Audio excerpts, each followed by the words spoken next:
Ayun at dumating na nga ang aking, parcel at i-unboxing natin siya ngayon.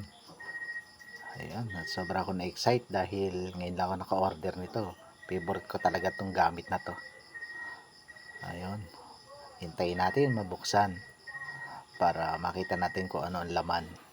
Hindi ko na sasabihin para merong ano, may excitement. Ayan, meron siyang pinakamaleta, eh. Huhulaan niyo, kung ano ang laman. Oops, bubuksan na. Ay, baliktad. Ilalim yan, eh. Babaliktad natin. Yan ang ibabaw.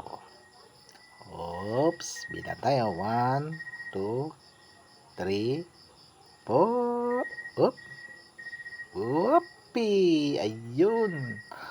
Lumabas na, nakita na ang aking ah, wireless drill. Yan, ang laki ng battery.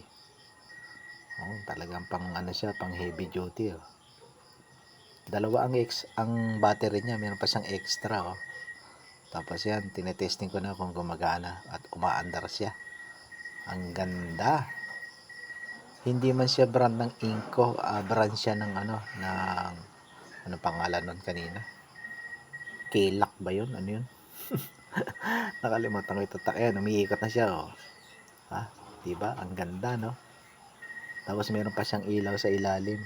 Para pag ginamit mo siya ng gabi, yan, oh. May ilaw siya. Meron kang guide pagka madilim yung gagawin mo. Ayan, testing pa natin yung isang battery kung gumagana para sure. Ayun, gumagana. Ang ganda niya, ang cute talaga, oh. Yeah, ayos. Ayos na ayos. Solid.